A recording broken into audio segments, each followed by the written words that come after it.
Témoignage.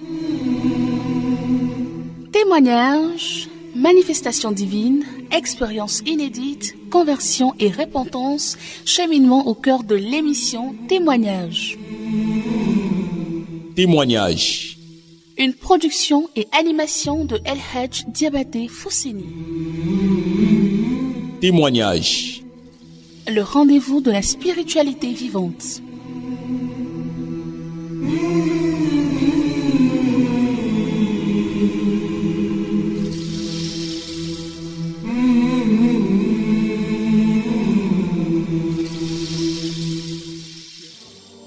أعوذ بالله السميع العليم من الشيطان الرجيم بسم الله الرحمن الرحيم الحمد لله رب العالمين حمدا كثيرا طيبا مباركا فيه. Mesdames, Mesdemoiselles et Messieurs, la louange soit rendue à l'Éternel des cieux, Allah Azza wa Jal, maître du déterminisme universel et détenteur de toute majesté suprême. Puisse-t-il accorder l'abondance de sa grâce et de sa miséricorde au luminaire des mondes, le prophète Muhammad sallallahu alayhi wa sallam, l'intercesseur triomphal aux gradations inégalées et inégalables. Mesdames, Mesdemoiselles et Messieurs, nous vous prions d'accepter la salutation des habitants du paradis, une salutation qui transcende toute barrière linguistique. Assalamu alaikum wa rahmatullahi ta'ala wa barakatuh. Bienvenue à cet autre rendez-vous de témoignage dans une prise de son de Koulibaly Mamadou, mixage assuré par El Hadj Kamagaté Abdrahman et derrière cette voix, votre serviteur Diabaté Fousseni.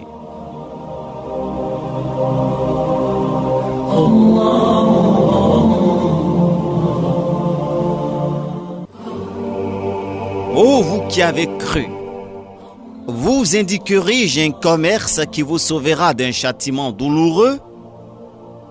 Que vous croyez en Allah et en son messager et que vous combattiez avec vos biens et vos personnes dans le chemin d'Allah, et cela est bien meilleur pour vous si vous saviez. Sourate le rang, versets 10 à 11. Mesdames, Mesdemoiselles et Messieurs, le témoignage du jour est une illustration parfaite faite chère de ce passage coranique. Adja Massiatou, Madame Amoussou, c'est d'elle qu'il s'agit. J'ai encore là devant le miroir de ma mémoire les images de cette fervente croyante passionnée, débordante de chaleur et de vitalité, toujours décemment habillée, voilée, ni son statut social, une femme d'affaires qui détenait une usine de bijouterie en France, ni son niveau intellectuel ne l'ont réduite dans le complexe de vivre sa foi et de revendiquer son identité islamique. Comme si elle avait en elle un aimant qui attirait et qui rassurait. Il est vrai que personnellement, le temps ne m'a pas permis d'approfondir les relations avec elle. Ce qui ne fut pas le cas pour El Hadj Touré Massamba et bien d'autres confrères de Radio Al-Bayan. Nous avons reçu de cette dame des témoignages époustouflants, tellement beaux et édifiants. Et ce qui fascine dans son histoire, c'est le fait de savoir que beaucoup entendaient son nom à travers ses actes interminables de générosité, mais ne la connaissaient guère. Elle a fait de l'ombre son habit et de la discrétion son compagnon. El Hadj Touré Massamba aura eu le bonheur de partager la fraternité de cette dame au cœur d'océan. Le 10 décembre 2010, la nouvelle est tombée comme un coup de poignard, un coup de tonnerre brisant les cœurs avec les éclairs de la tristesse. Les jours sont passés, mais toujours actuels et frais dans les mémoires. El Hadj Touré Massamba.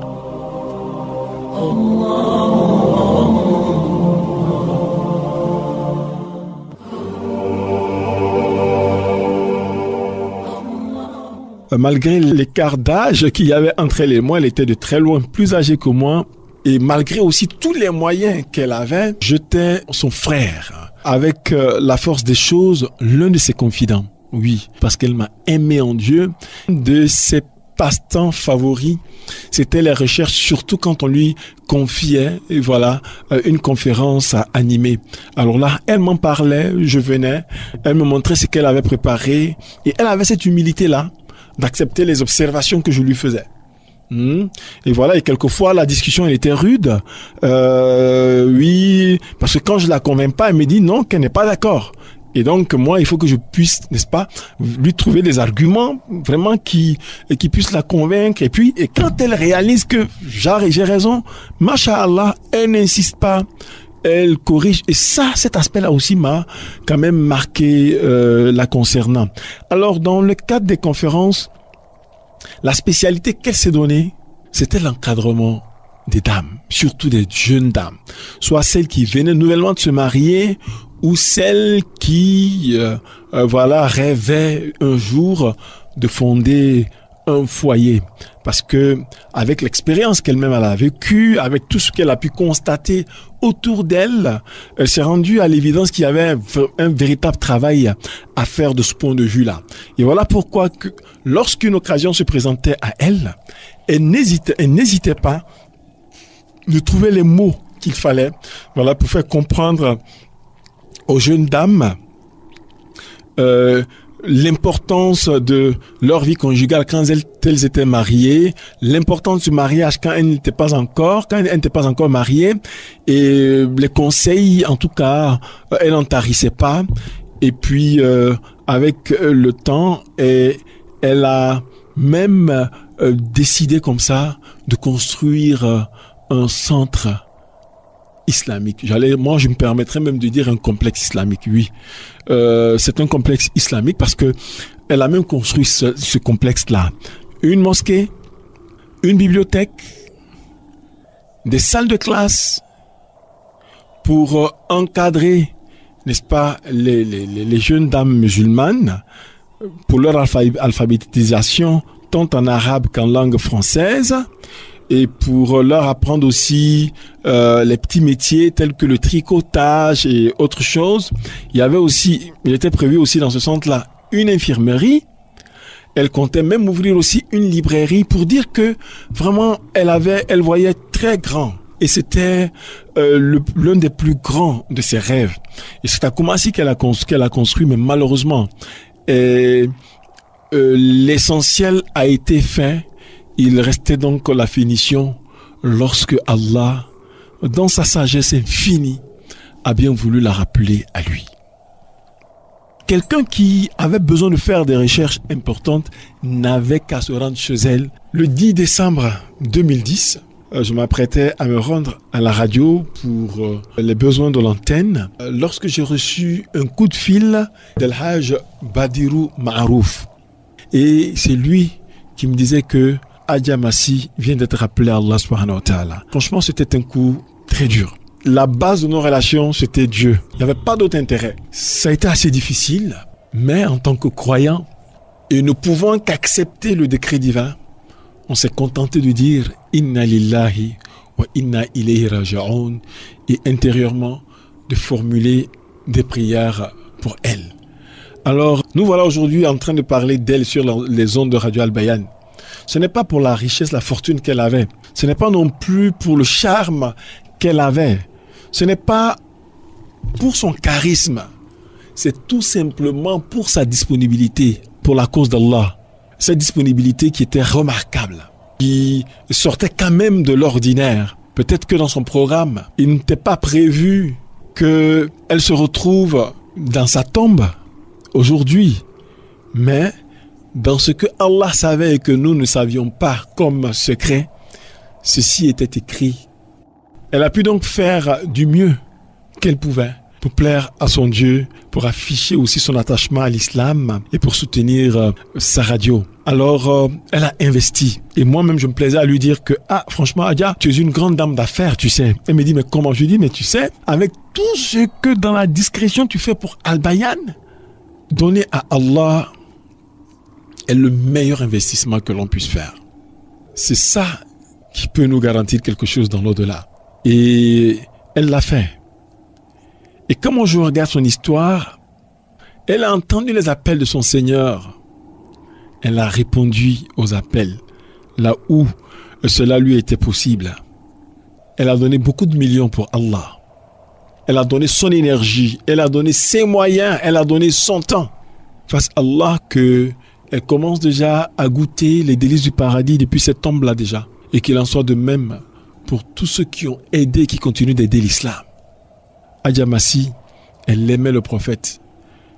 quand elle partait pour le Hajj ou la Umrah, Adja, après avoir passé par Médine, quand elle terminait son Hajj ou sa Umrah, retournait toujours à Médine encore parce qu'elle disait qu'elle ne pourrait retourner sans faire une ziyara à son bien-aimé, le prophète Mohammed sallallahu alayhi wa sallam. Et je prie Allah de faire en sorte que, n'est-ce pas, elle soit avec le prophète au jour de la résurrection et après le jugement dernier.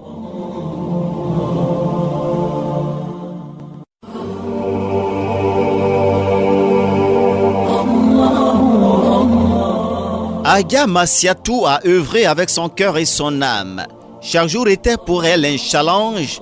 En dépit du monde des affaires qu'elle fréquentait où elle s'était imposée, toute sa vie n'a été que passion au service de Dieu et des hommes. Elle n'était pas généreuse seulement parce qu'elle avait les moyens de sa politique, elle l'était par-delà tout grâce à la qualité de sa foi et la beauté de son cœur. Elle n'était pas la seule riche de cette communauté, mais elle a été du nombre de ceux qui ont investi sans calcul pour la cause d'Allah. N'est-ce pas ce qui lui vaut le témoignage hommage du jour? El Hadj Touré Massamba aura connu Adja Massiatou de par l'entremise d'un frère, El Hadj Koné Ibrahim, appelé affectueusement Moualim Ibou par certains. Lui non plus n'oublie pas combien de fois elle arborait le fait de lui manifester reconnaissance à la suite d'un acte de générosité. El Hadj Ibrahim sera du reste une de ces mains silencieuses par laquelle elle passera pour soulager beaucoup de frères d'orphelins par rapport à leurs besoins. Allahu Akbar Kebir, quelle qualité de foi! Ni tambour battant, ni trompette, ni flûte, ni griot ou griotte, ni caméra, ni micro, à la recherche d'honneurs périssables pour paraître le visage non plus jamais renfrogné parce que son nom n'aurait pas été cité ici ou là. C'est cela le témoignage de foi que El Hadj Ibrahim retient également de Adja Massiatou, témoignage de foi qu'elle nous aura enseigné.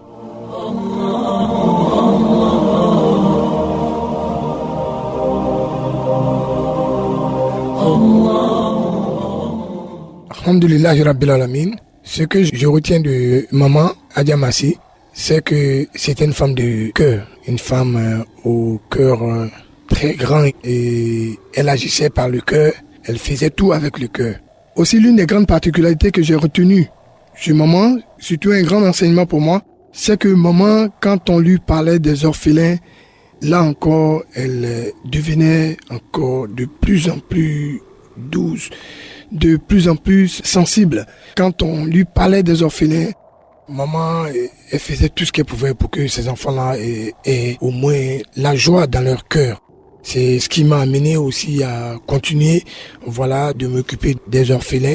Et elle avait beaucoup de projets pour ces enfants qui avaient ce statut-là. Il y a beaucoup d'enfants dont les parents sont décédés et qu'elle s'occupe d'eux. Voilà, elle voulait même pas qu'on sache cela. Et comme je l'ai dit, c'était une femme au grand cœur. Elle était vraiment une mère pour moi parce que quand mon père est décédé, elle m'a soutenu. Lorsque ma mère aussi est décédée, elle m'a soutenu. Maman faisait tout avec sincérité. Elle le faisait avec le cœur vraiment ouvert. Surtout lorsque je lui ai dit qu'on devait encadrer les élèves dans les différentes écoles en matière de formation religieuse. Maman, non seulement pour préparer ces cours-là, elle ne dormait pratiquement pas. Et en plus de ça, elle n'allait pas les mains vides. Elle s'arrangeait aussi pour donner des supports à ces élèves-là, pour que véritablement ils aient l'amour de leur religion. Et cet amour de la religion qu'elle avait, elle était soucieuse de partager ça avec les autres. Elle voulait que les autres aiment l'islam comme elle aime l'islam. Et il y a quelque chose qu'elle n'aimait pas, c'est quand on lui disait merci. Parce que elle dit, elle l'a fait pour Allah, elle l'a pas fait pour nous. Et à chaque fois qu'elle posait un acte de générosité ou bien posait un acte de bien, elle voulait même pas qu'on la connaisse. Et la majeure partie du temps, c'est moi qu'elle mettait devant pour aller faire ces gestes-là. Pour ne même pas qu'on puisse la connaître. Maman, il faut dire que elle va nous manquer. Et moi, je l'ai dit, à chaque fois que j'ai une pensée pour ma mère naturelle, j'ai aussi une pensée pour elle. C'était aussi ma mère. Dans les moments de dure épreuve, maman m'a soutenu. Elle m'a vraiment soutenu et je prie Allah pour qu'il lui donne le paradis. Et je ne doute même pas qu'elle l'ait déjà. Ce que je demande à Allah, c'est la meilleure des places dans le paradis. Voilà, qu'Allah lui accorde ça. Et elle a toujours une place de choix véritablement dans mon cœur. Parce que ce qu'elle a fait pour moi, je ne peux pas l'oublier. Je demande à Allah de me permettre de ne jamais oublier cela. On continue de prier pour elle. Elle avait même pris l'intention de me faire partir au Hajj. Allah a entendu cela. C'est vrai que c'est pas elle directement, mais je suis sûr que ses doigts ont été aussi pour quelque chose. C'est ce qui a fait que, par la grâce d'Allah, cette année, j'ai pu effectuer le Hajj. Et je ne l'ai pas oublié dans mes doigts, je ne l'ai pas oublié dans mes tawaf, je ne l'ai pas oublié à Arafat. Vraiment, j'ai fait doigt pour elle. Je continue d'en faire, je continuerai d'en faire. Je demande à Allah de nous donner des mamans comme maman Adja Massi. Assalamu alaikum wa rahmatullahi wa barakatuhu.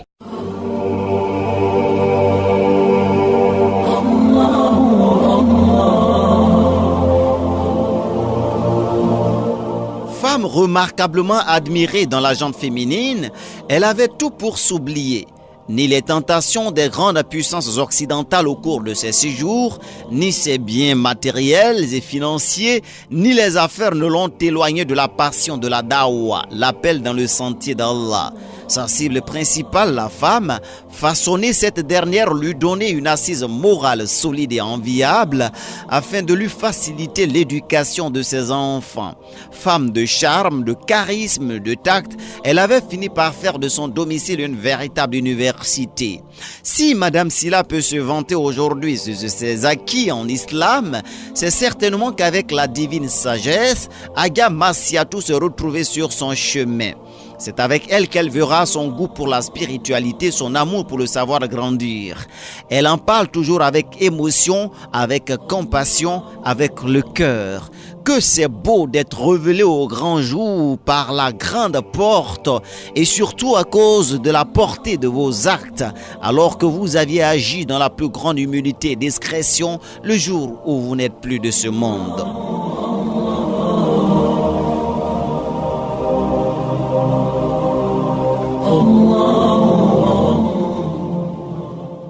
Salam alaikum, chers frères et sœurs en islam. Je suis Madame Sylla Matenye Koulibaly de Rawdat Zakirat Lidawat avec ma sœur Fanta Diakité. Nous l'avons connue en 2006. Une musulmane sincère, pieuse. Elle était une fervente musulmane et très rigoureuse, endurante, qui nous a inculqué cette endurance. Certes, elle était rigoureuse, mais elle était très sensible, humble, modeste, active en islam. Elle avait transformé tous les actes de sa vie en adoration. Elle était très instruite et en matière de religion et en plus, elle avait le verbe. Moi particulièrement, je l'enviais. C'était une femme que nous avons connue à la mosquée de zone 4 et nous avions besoin d'une prêcheuse. Ce jour-là, et dès l'instant où elle a ouvert la bouche, ce n'était plus le prêche, c'était un enseignement. Et nous avons cru bon de la suivre. Et chez elle, elle a une petite mosquée où nous nous retrouvons. Elle en a fait un refuge pour nous, le refuge des femmes. Et c'est dans ce refuge que Adja nous enseignait l'islam. Les atouts du mariage, comment être une bonne femme mariée. D'abord, une jeune fille en islam, comment se tenir en islam et comment respecter ce mariage. Nous l'avons suivie parce que nous avons senti en elle quelqu'un qui nous apportait beaucoup. Nous sommes des femmes adultes, la cinquantaine dépassée. Mais nous avions besoin de connaissances. Et ces connaissances, nous l'avons trouvées avec Adja Massi. Et cela nous a beaucoup soutenus, si bien que nous avons porté le voile avec ses explications, avec ses enseignements. Nous avons compris le sens. C'est une injection divine qui nous protège, que ce voile nous protège et que Dieu descende sa miséricorde dessus. Pendant que nous avons le voile sur nous, nous sommes sous sa protection totale. Alors nous avons pris le voile. Nous avons appris beaucoup avec Adja Massi. Adja Massi a construit une mosquée doublée d'un institut islamique pour les femmes. Elle n'a pas fini de construire, elle est décédée. Et cet institut est composé d'une salle de zikr, de 3 à 4 salles de classe, de bibliothèque, de cuisine, de salles de couture, que sais-je encore, pour l'éducation de la jeune fille musulmane, pour l'éducation de la femme. Adja Massi n'a pas fini de construire. Elle a demandé à son mari de construire cela pour nous. Chers frères et sœurs, nous souhaiterons que toute bonne volonté puisse nous aider à terminer ce centre. Nous sommes dans la continuité de l'œuvre de Adja Massi, puisque nous sommes ses élèves. Ses écrits demeurent. Elle a une bibliothèque. Nous n'avons pas le verbe comme Adja Massi, mais nous avons appris les leçons qu'elle nous a laissées. Tout ce que nous avons reçu d'elle nous sert aujourd'hui. Qu'Allah lui fasse miséricorde, qu'il éclaire sa tombe, qu'il remplisse sa tombe de lumière et qu'il lui donne le paradis Firdaus.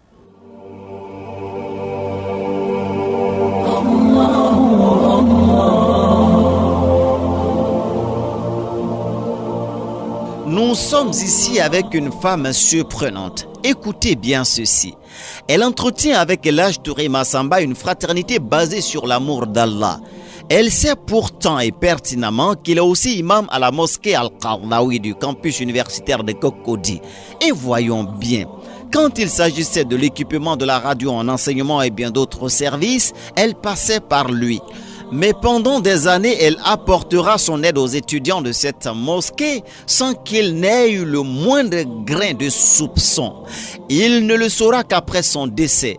Les étudiants qui savent combien de fois son aide a été capitale auprès d'eux au cours des mois bénis de Ramadan ne la connaissaient pas non plus et ne la verront jamais.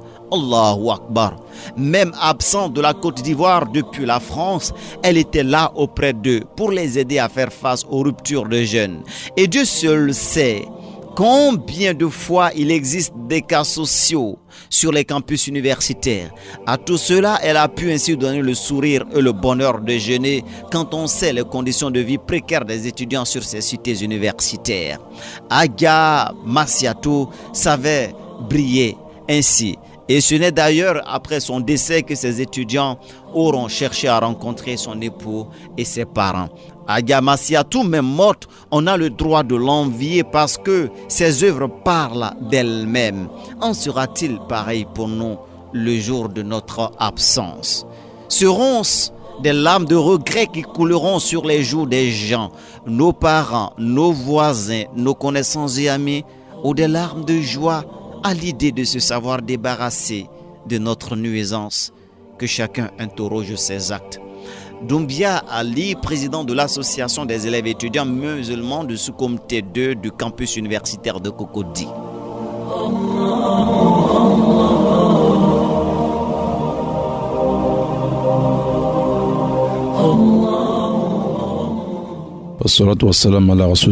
C'est à travers ces actions que je la voyais.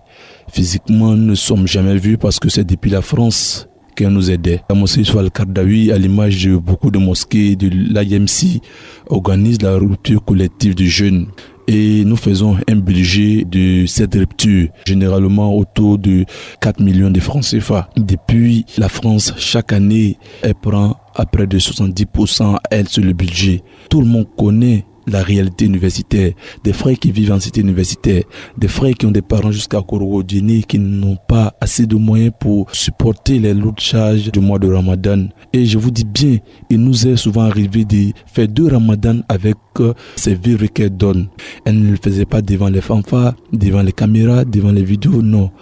Discrétion totale, la constance. Chaque année, elle faisait. C'est ce que l'on jette dans le panier de Dieu qui nous appartient. Son affection, l'amour qu'elle nous donnait, et nous avons prié pour elle, qu'Allah l'accepte dans sa miséricorde. Assalamu alaikum wa rahmatullahi wa barakatuh.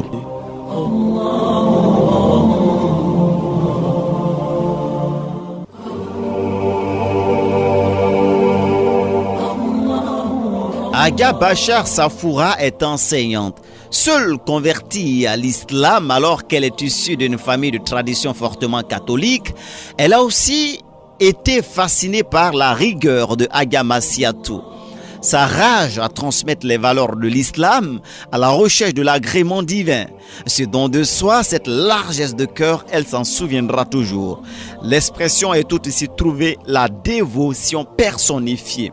Elle n'oubliera pas de sitôt autant d'enseignements, tant de richesses qui ont ajouté foi à sa foi et sens à sa vie. Elle-même l'aura dit, même 1 heure ne suffirait pas pour parler de la grandeur de cette dame au cœur géant et grand.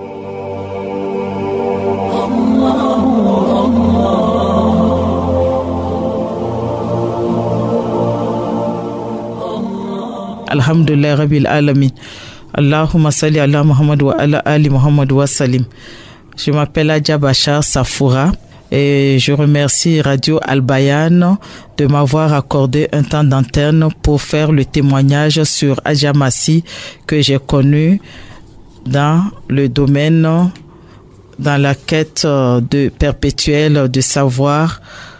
Je ne vais pas m'étendre sur tous ces bienfaits parce que si je dois m'étendre, je crois que même 1 heure d'antenne ne suffira pas.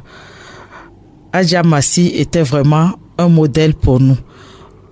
Elle avait créé une association de zikr dans laquelle je faisais partie et pendant tout le temps que nous avions eu à collaborer avec elle, elle n'arrête pas de nous prodiguer des conseils sur l'islam, sur le comportement à avoir en islam, sur le modèle de la femme parfaite en islam. Bien que la perfection n'existe pas, n'est pas de ce bas monde, Hadja Massi fait tout pour qu'on puisse se rapprocher au maximum de Dieu.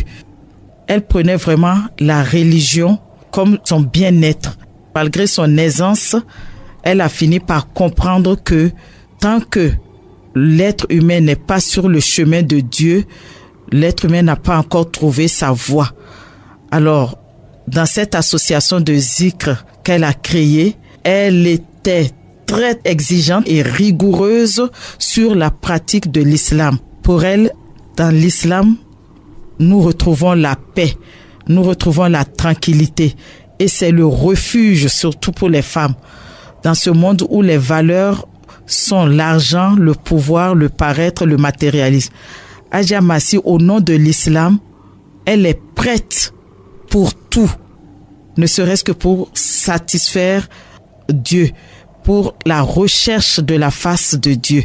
Elle n'hésitait pas à faire des dons dans n'importe quelle association, dans n'importe quelle cérémonie, pourvu que ça soit une cérémonie ou une association qui se rassemble pour la cause de Allah subhanahu wa ta'ala. Cette femme vit pour Allah. Elle vit en Allah et elle vit dans Allah. Je ne sais pas comment qualifier la dévotion de cette femme pour Dieu. Ayant abandonné tout pour la cause de Dieu, elle représente même la dévotion personnifiée. Elle vit sa religion même avec passion. Et vraiment, ses conseils, à chaque fois que je prie, je me rappelle d'elle, je me souviens de tous ses conseils, je me souviens de tout ce qu'elle nous dit pour atteindre vraiment la perfection, bien que la perfection ne soit pas de ce monde. Je réalise vraiment, à travers tout ce qu'elle nous a dit, que la religion doit être notre vie. Tout simplement parce que l'islam, c'est un comportement. L'islam est un comportement. Et Hadja Massi vit pour l'islam et elle meurt pour l'islam. Elle nous a fait comprendre que nous avons été créés que pour adorer Dieu et non vivre dans les futilités de ce bas monde. Donc on va à l'essentiel. Grâce à Hadja Massi, nous avions vraiment connu beaucoup de choses sur le plan spirituel, sur le plan religieux.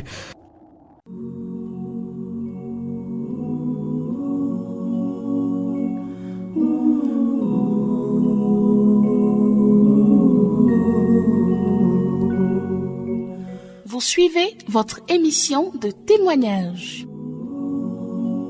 Témoignage. le rendez-vous de la spiritualité vivante dans une production de El Hadj Diabaté Fousseni. Témoignage, le plein d'énergie spirituelle.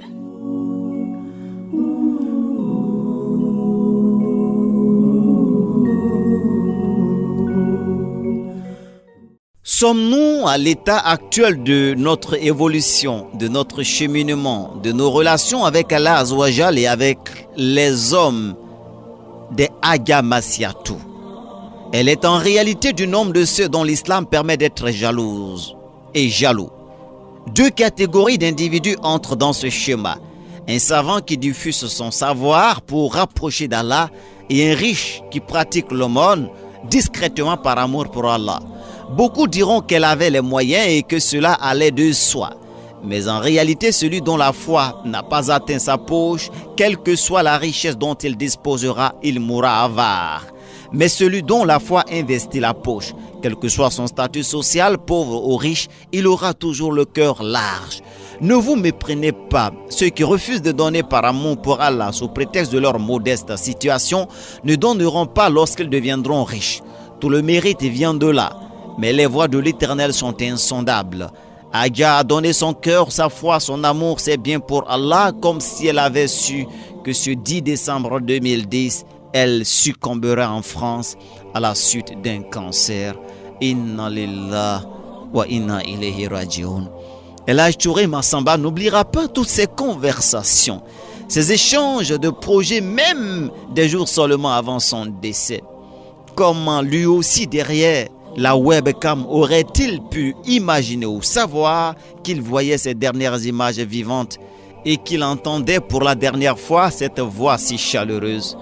Oui, Adja Massiatou s'en est allée, Madame Amoussou, arrachée à l'affection de son époux, des siens loin et très loin des regards, pour toujours, toujours et à jamais.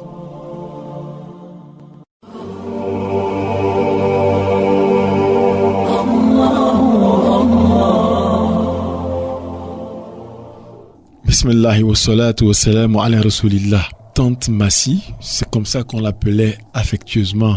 Donc, Adja Massiatou Abeni, Madame Amoussou. Et avec le temps, la radio a commencé. Et puis, un jour, en 2003, nous avons vu dans les locaux de Al-Bayan, j'étais avec El Hadj Akité Ibrahim, Adja Sissé Djabi Aïssata et le directeur général. Ibrahim Koné a fait son entrée avec une dame qui était très, très, très bien voilée. Alors donc, c'est au cours de la présentation que j'ai su que c'était de cette dernière-là qui m'a tant parlé en son temps. Elle a procédé à une visite des locaux, il y a eu un petit échange et tout ça. Venu le moment de la prière de Asr, on est allé à la mosquée. Et après donc la salat, il était question pour eux de rentrer. Je leur ai demandé vers quel côté ils partaient. Il se trouvait qu'elle partait à Biétrier. Et comme moi également, j'étais dans le secteur, on a fait chemin ensemble. Et en cours de route, je me suis rendu compte qu'elle s'apprêtait à préparer un voyage pour la France. Et donc, j'ai profité de l'occasion parce que nous avions une préoccupation à l'époque, c'était donc le renforcement de nos productions à Al-Bayan. Puisque elle partait, je lui ai comme ça suggéré que si elle arrivait en France, de visiter les librairies, et si elle rencontrait des choses qui pouvaient nous intéresser, qu'elle les prenne, et à son retour, on allait voir comment lui rembourser. Et je n'avais même pas pris la tâche du directeur général quand je lui en parlais. Et j'avais la conviction aussi que si elle le faisait, il n'y aurait pas eu de problème pour faire face au remboursement de cette dette-là. Quand je lui ai dit ça, elle me dit, mais attends, c'est à moi que tu dis ça? Je dis oui. Elle dit, mais est-ce que tu me connais? Alors là, j'ai un peu tiqué. J'ai dit, mais attends, mais qu'est-ce que j'ai dit de mal pour qu'elle me pose une telle question? C'est par la suite que je me suis rendu compte qu'en fait, elle disait que je la connaissais mal, du fait que elle, en tant que croyante, en tant que musulmane, ne peut pas faire un achat pour Al-Bayan et se faire rembourser. C'est pas possible. Et donc, on a eu l'occasion en tout cas de sympathiser. Elle a dit même qu'elle avait des cassettes, des CD chez elle à la maison et que si ça me disait, je pourrais passer voir déjà si quelque chose m'intéressait. Il devait être 16h30, 16h40 par là. Tellement il y en avait. Et je me suis servi abondamment. 1 ou 2 cartons de cassettes. Je suis rentré chez moi vers 22h55. C'est chez elle également que j'ai découvert le coffret de cassette de Daniel Youssouf Leclerc et de Cheikh Ali Abdurrahman Al-Huzaifi. Alors, le Coran traduit en français qui passe tous les jours entre midi et 2 sur les ondes de Radio Al-Bayan et tard, n'est-ce pas, dans la nuit. Alors donc, quand j'ai vu ça, j'ai été tellement heureux. Et je me suis dit, alhamdulillah, voici que nous aurons désormais une occasion de varier, parce qu'il faut rappeler qu'à l'époque, entre midi et 2, sur les ondes de Radio Al-Bayan, c'était Cheikh Minyawi qui faisait la psalmodie, et les 7 traductions étaient faites par Tariq Ramadan. Alors, il y avait que le Juz wa Amma. Et donc, chaque 2 jours, il fallait reprendre les mêmes choses. Au bout du compte, nous-mêmes, on se rendait à l'évidence que c'était lassant. Mais comme ça aussi, c'était bien fait, on se disait que mieux valait continuer comme ça, histoire de permettre en tout cas à nos auditeurs d'avoir la quintessence en termes donc de traduction, sinon d'essai de traduction du sens des versets qui étaient lus. Alors là, on avait désormais avec Adja Massi l'opportunité de faire passer tout le Coran avec un support de traduction en langue française. Et ça a donné une autre impulsion à la radio et ça a vraiment permis de booster un certain nombre de questions. Et au fur et à mesure, je partais assurer la provision de Radio Al-Bayan chez Adja Massi. Et quand elle est partie en France, elle pouvait m'appeler quelquefois 2-3 fois par jour. Quand elle était dans une librairie, après qu'elle ait fait un tour et qu'elle ait pris quelques éléments, alors elle me demandait est-ce que tu as tel... Et c'est comme ça, en tout cas, qu'elle nous a donné beaucoup d'autres choses en termes de production, surtout en termes de psalmodie du Saint-Coran. Il y a Cheikh Khalil Mahmoud Houssari, Cheikh Abdul Basit Abdul Samad, Cheikh Saad Al-Ghamdi, Cheikh Minshawi. Alors donc, pour dire, tous ces lecteurs-là, c'est elle qui nous les a envoyés. Et même Huzaifi, dans l'ombre, des gens ont travaillé et ont exigé de requérir l'anonymat. C'était le cas de Adja Massi. Elle me disait comme ça, je te demande pardon, fais tout pour que jamais mon nom ne soit dit sur les ondes de Radio Al-Bayan, comme quoi j'apporte quelle aide que ce soit. Et il faut dire que Adja Massi, en un seul tour dans une librairie, pourrait nous faire des achats de 200 000 francs tout au moins. Alors donc, imaginez, pendant près d'une décennie, ce qu'elle a pu apporter à Radio Al-Bayan. Alors, toutes les fois que je lui ai dit qu'on avait besoin de quelque chose, elle était mobilisée. Elle m'envoyait quelque chose que je lui disais que les gens appréciaient. C'était son plus grand bonheur. Elle dit, alhamdulillah, je rends gloire à mon Dieu. Et voici la réplique qu'elle donnait. Il n'y a pas que ça que moi j'ai pu découvrir dans la vie de Adja Massi.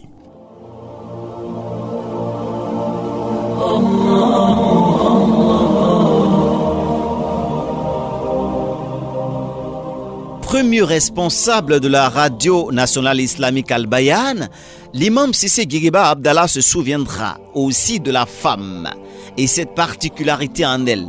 Elle attire non seulement l'attention sur les points où elle pense que l'on doit agir, mais elle aussi elle donne l'exemple, mais pas comme ceux qui critiquent pour critiquer et qui oublient finalement qu'ils sont aussi membres de cette communauté.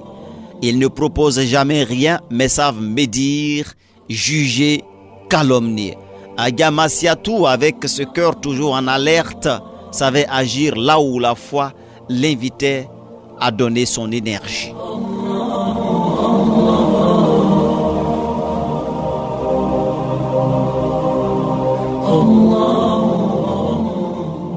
Bismillahirrahmanirrahim. Alhamdulillah, wassalatu wassalamu ala ashrafil anbiya wal mursalin Muhammad ibn Abdillah wa ala alihi wa sahbihi wa sallim. Notre auditrice, l'amie de la radio, Madame Amoussou, que Dieu lui accorde le salut et la paix, lui accorde Jannatul Firdaus. Sadin Thalès, cela fait maintenant 1 an.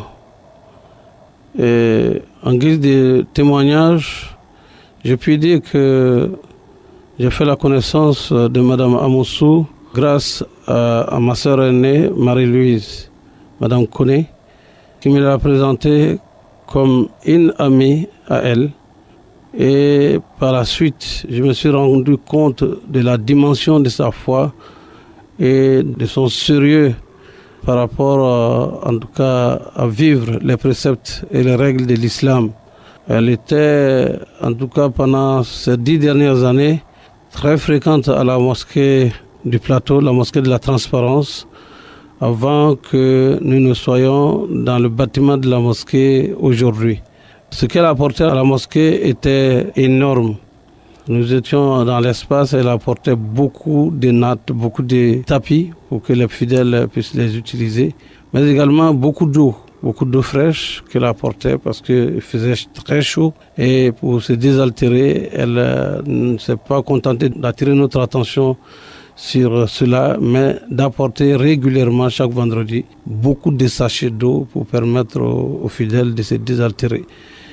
Et quant à la radio Al-Bayan, je pense également, nous sommes tous unanimes, qu'elle était une véritable amie accrochée à la radio Al-Bayan, et surtout avec le souci permanent que la radio soit performante. Et chaque animateur de la radio peut témoigner qu'il bénéficiait de son affection particulière parce qu'elle a encouragé les uns et les autres. Et elle nous apportait régulièrement des CD, de conférences, d'entretiens sur l'islam de quelques auteurs, que ce soit en Europe, en Afrique. En tout cas, tout ce qu'elle pouvait trouver de bon qui puisse aider la radio dans son rayonnement, elle achetait, elle venait nous l'offrir.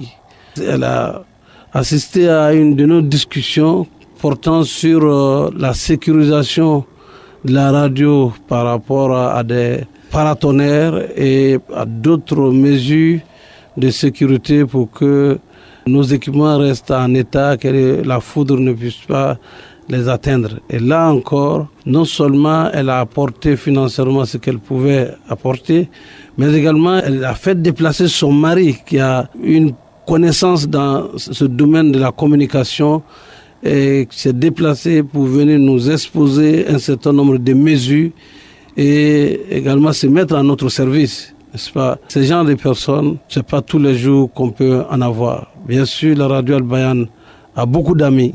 Et parmi les amis, il y en a qui se distinguent par des actes, en tout cas de portée très élevée. C'est le cas de Vieux Doumbia qui, voilà, par enchantement, vivait dans le même quartier, dans le même carré que Madame Amoussou. Il faut 25 000 francs par an comme ami de la radio Al-Bayan. Il a payé pour 100 ans. Et lorsqu'il a payé pour 100 ans, moins de 15 jours après, il a été rappelé à Allah subhanahu wa ta'ala. Voilà des gens qui se sont appropriés cette radio, qui ont aidé les animateurs de la radio et qui ont aidé également le fonctionnement de la radio. Le cas de Madame Amoussou est un cas extrêmement rare et symbolique. C'est pour cela qu'il est bon que l'on retienne ce propos du prophète Mohammed sallallahu alayhi wa sallam où il dit Man sanna sunnatan hasana lahu ajruha wa ajru man amila biha. Celui qui initie, il a une bonne action, il en a les récompenses. Et cette personne a les récompenses de ceux qui vont l'imiter et qui vont en bénéficier. Ce fut le cas de Madame Amoussou, que la paix, la bénédiction d'Allah l'accompagne et que Dieu lui accorde le paradis, le degré le plus élevé, Jannat al-Firdaus. Que Dieu lui pardonne ses erreurs, ses péchés, et qu'il fasse que ses enfants soient au-delà de son espérance, en tout cas dans l'épanouissement moral, spirituel, matériel, intellectuel. Nous prions beaucoup pour ses enfants, pour sa famille, n'est-ce pas, qu'elle a laissée. Et je crois que sa famille ne se limite pas seulement à sa famille biologique, mais également nous tous qui l'avons approché, qui avons bénéficié, n'est-ce pas, à travers la radio, de sa largesse et surtout de sa gaieté de tous les jours et sa joie de voir cet islam se développer. Ce que également il faut ajouter à cela, Madame Amoussou donnait des cours dans les écoles laïques aux enfants musulmans. Parce que universitaire qu'elle a été, disons que intellectuelle qu'elle a été, elle sait ce qu'il y a dans le milieu de la jeunesse et Elle sait à quel degré ces jeunes-là ont besoin d'aide, d'assistance morale, spirituelle et intellectuelle pour garder la ligne de l'islam. En tout cas, cela, elle ne l'a pas senti seulement comme une responsabilité des parents géniteurs, mais de tous les parents. Et surtout en tant que mère, ses enfants étaient tous ses enfants. Et c'est un peu ce que j'ai pu dire. Et j'ai pas eu le bonheur d'assister à ces funérailles comme elle l'aurait souhaité, elle l'avait souhaité. Mais nous avons fait des prières, n'est-ce pas, à la mosquée. Nous continuerons à faire des prières parce que tout ce qui est diffusé à cette radio aujourd'hui, c'est considéré comme une partie de Sadaqatul Jariya, un acte de bienfaisance dont les retombées, l'impact continue pour ceux qui ne sont plus de ce monde. Qu'il en soit ainsi pour Madame Amoussou. C'est à cela je m'invite et j'invite tout un chacun à l'imiter et à faire comme elle. Et si cela se réalise, notre radio ne souffrira pas de douleurs matérielles, financières. Et je crois que le souci qu'elle a eu, nous continuerons le combat jusqu'à ce que Dieu ait besoin, en tout cas de nous, pour notre départ de ce monde. Que Dieu nous donne longue vie et nous permette de prier pour elle et pour nos parents qui nous ont précédés dans l'au-delà. أقول قولي هذا واستغفر الله لي ولكم إن الله غفور رحيم والسلام عليكم ورحمة الله تعالى وبركاته.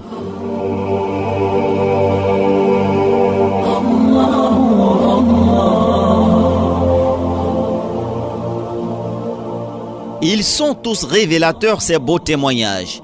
Et comme l'imam le disait, paradoxalement, elle partageait le même quartier que le vieux El Hadj Doumbia. Lui aussi un exemple de générosité incroyable. Lorsqu'il s'acquitta de 100 ans de cotisation dans le cadre du projet 10 000 amis de Radio Al-Bayan, qui est de 25 000 francs par an, même sa famille n'en était pas informée. Un jour, je lui avais envoyé des CD contenant des enregistrements qu'il avait demandés. Une fois en possession de ces CD, il voulut me rembourser mon argent. Il insista tellement qu'il appela ses épouses et ses frères pour leur en parler. Sur ce, je lui fis savoir que s'il le disait à sa famille ou que s'il voulait rembourser cet argent, je dirais également aux membres de sa famille qu'il avait payé pour 100 ans la radio. Sur ce, il me supplia de ne pas révéler ce secret et se tut. Allahu Akbar. Dans l'ombre, ceux-là ont posé des actions tellement grandioses pour la communauté musulmane à travers la radio Al-Bayan. Adja Amoussou est partie, mais ses œuvres sont là, ses enseignements sont dans les cœurs, et comme si elle avait préparé ce jour de témoignage, cet enseignement qu'elle a bien voulu enregistrer et qui a porté sur le zikr, la valeur de l'invocation en islam est bien là, dans nos archives avec sa voix, sa pédagogie, son cœur, sa foi.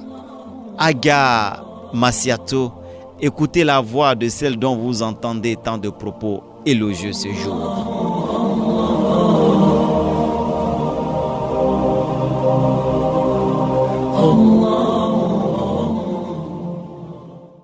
Bismillahirrahmanirrahim.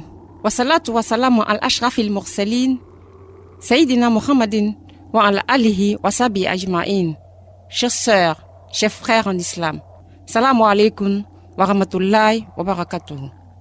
Au micro, Adja Massiatou, louange à Allah qui accomplit entièrement ce qu'il veut. Louange à Allah qui nous dit dans le Saint-Coran, sourate 28, verset 68, je cite, « Il crée ce qu'il veut et choisit pour les hommes ce qui leur convient. Il ne leur appartient jamais de choisir d'eux-mêmes. » Fin de citation. Les compagnons du prophète Mohammed sallallahu alayhi wa sallam ont pris sur eux la ferme résolution d'obéir à Allah avec zèle, de le mentionner sans cesse, de faire les zikrs en abondance.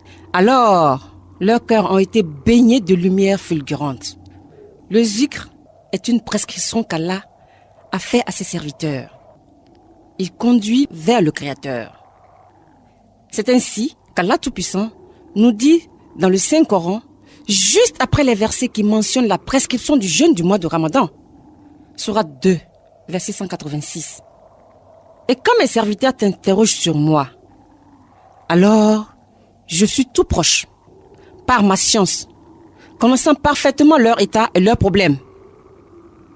Je réponds à l'appel de celui qui m'invoque quand il m'invoque, sans intermédiaire, qui répond à mon appel et qu'il croit en moi afin qu'il soit bien guidé. Ce verset est d'une importance capitale car il met en évidence la proximité d'Allah l'exalté avec ses serviteurs soumis pour les installer dans une forte confidentialité. Le secret, ma chère sœur, mon cher frère en islam, c'est qu'en matière d'invocation, Allah ne veut pas d'intermédiaire entre lui et son fidèle. Le prophète Muhammad sallallahu alayhi wa sallam nous le rappelle dans un hadith. L'invocation est l'adoration d'Allah. Et rien n'est plus honoré auprès d'Allah que l'invocation. Dans un autre hadith, il nous dit ceci. Rien n'empêche le destin de se réaliser à part l'invocation. Et rien ne prolonge la vie à part les bonnes œuvres. Ces deux hadiths sont rapportés par Tirmizi. Et le Coran nous dit, rivalisez donc dans les bonnes œuvres où que vous soyez. Sourate 2, verset 148. Dans le Coran, Allah a nommé 4 choses plus grandes. 1. Le paradis. 2. Le châtiment de l'enfer. 3. La satisfaction d'Allah. Et 4. Le souvenir d'Allah. Que nous retrouvons dans les versets 45 de la sourate 29, qui nous dit ceci. En vérité, le souvenir d'Allah est plus grand. L'homme heureux en réalité est celui dont les besoins sont satisfaits aussi bien matériellement que spirituellement. Selon Abu Huraira, Allah nous dit dans un hadith côté, « Je suis pour mon serviteur ce qu'il pense que je suis pour lui. Je suis avec lui quand il me mentionne. S'il me mentionne en lui, je le mentionne en moi-même. S'il me mentionne dans une assemblée, je le mentionne dans une assemblée meilleure. S'il se rapproche de moi d'un empan, je me rapproche de lui d'une coudée. S'il se rapproche de moi d'une coudée, je me rapproche de lui d'une brasse. S'il vient en marchant, j'irai à sa rencontre en courant. » C'est-à-dire, c'est rapporté par Muslim et Bukhari. Dans les sourates suivantes, Allah nous prévient en ces termes. « Et quiconque se détourne de mon rappel mènera certes une vie pleine de gêne, et le jour de la résurrection, nous l'amènerons aveugle au rassemblement. » Sourate 20, verset 124. Dans la sourate 72, verset 17, Allah nous dit encore « Et qui se détourne du rappel de son Seigneur, Allah l'achemine vers un châtiment sans cesse croissant, qu'Allah nous en préserve. » Et à la sourate 25, verset 77, on peut lire aussi. Dis, Allah ne se souciera pas de vous si vous ne l'invoquez pas. Ma chère sœur, mon cher frère en islam, on peut comprendre donc que le meilleur état du fidèle est celui où il mentionne et invoque Allah. À la sourate 73, verset 8, Allah ajoute, invoque sans cesse le nom de ton Seigneur et communie intensément avec lui. Le zikr s'exprime dans la pratique des actes prescrits par Allah, dans la lecture, la compréhension et l'application quotidienne du Saint-Coran, dans l'accomplissement des actes surrogatoires, dans la répétition des formules coraniques ou des mots sacrés découlant des attributs d'Allah. Enfin, dans toute œuvre d'obéissance, de bienfaisance qui rapproche d'Allah pourvu que cela vienne du cœur. À ce propos, l'imam Ahmed ibn Hanbal nous dit ceci. Lorsque je veux que mon Seigneur me parle, je lis le Coran. Et lorsque je veux parler à Allah, je m'engage dans le zikr. Qu'Allah nous aide. On peut retenir 3 sortes de zikr, ma chère sœur, mon cher frère en islam. Le premier, le zikr du cœur et de l'esprit. Le second, le zikr de la langue. Le troisième, le zikr des membres. Dans le premier cas, le zikr du cœur et de l'esprit, s'il est motivé par la recherche de la connaissance d'Allah, plonge le fidèle dans une profonde méditation pour aboutir à la certitude.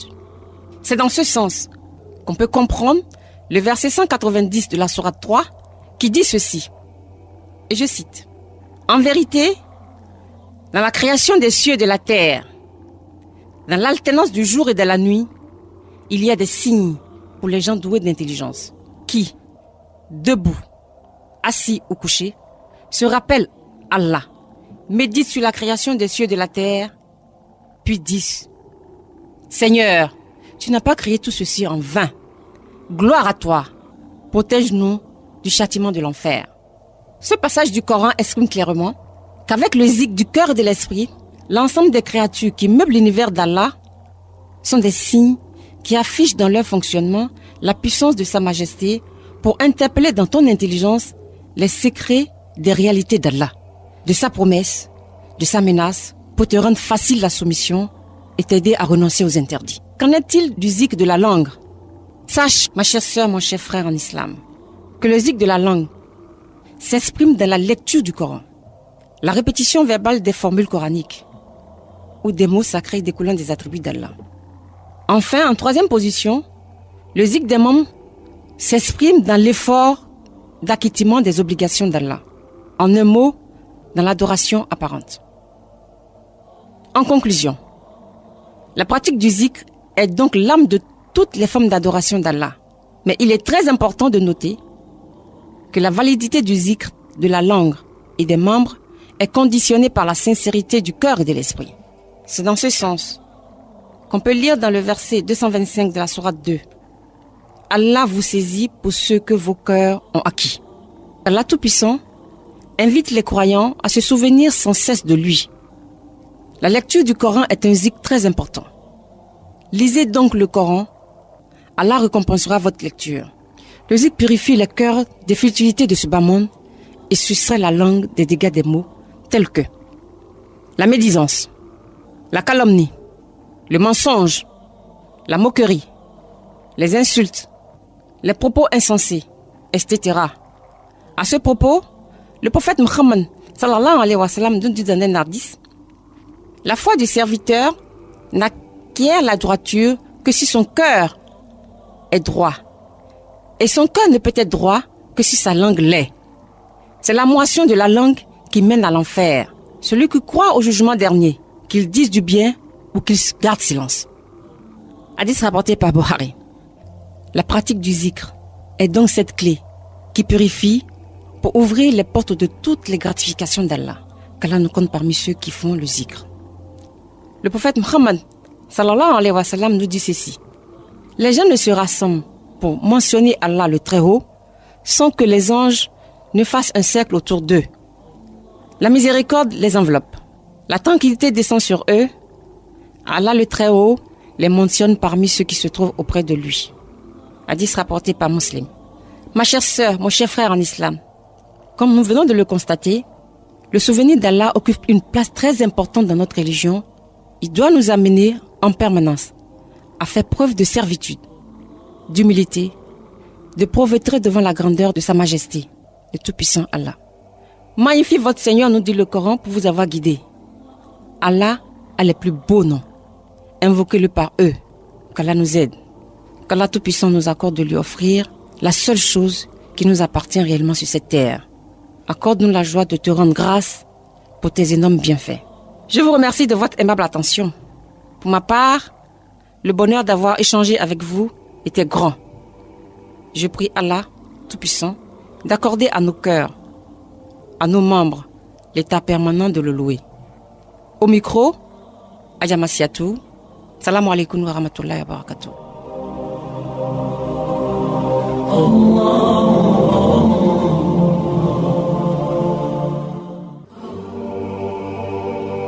Oui, mesdames, mesdemoiselles et messieurs, un jour aussi, nous aussi, on entendra notre voix, mais à juste posthume. Nous ne serons plus de ce monde. Y aura-t-il des gens pour témoigner pour nous et en notre faveur, comme nous le faisons aujourd'hui pour Adja Massiatou? Cette question ne s'adresse pas qu'à moi. Elle s'adresse aussi à chacun d'entre vous qui m'écoute présentement. Que chacun d'entre vous pense à ce qu'il pose comme acte. Mesdames, mesdemoiselles et messieurs, qu'est-ce que le témoignage de Adja Massiata nous aura enseigné ce jour? C'est ce qui est le plus important. Il est important par-delà tout que ce témoignage soit pour chacun de nous un miroir, un rappel, un appel, une exhortation. Je n'en dirai pas plus, si ce n'est de vous laisser méditer et prier pour elle. Je n'en dirai pas plus, si ce n'est de demander à Allah Azawajal de nous aider à en faire plus et mieux que Adja Massiatou. À vos larmes, à vos méditations, à votre réveil de cœur et de foi. Merci de nous avoir suivis. Merci à tous ceux qui nous ont apporté ce témoignage. Merci aussi à El Hadj Touré Massamba pour sa collaboration qui nous a mis en contact avec nos différents invités. Subhanaka Allahumma wa bihamdik nashhadu an la ilaha anta nastaghfiruka wa natubu ilayk. Assalamu alaikum wa rahmatullahi ta'ala wa barakatuh. Votre serviteur Diabaté Fousseni.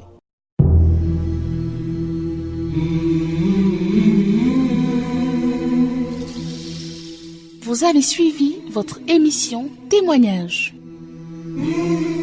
Témoignage. Une production et animation de El Hadj Diabaté Fousseni. Témoignage.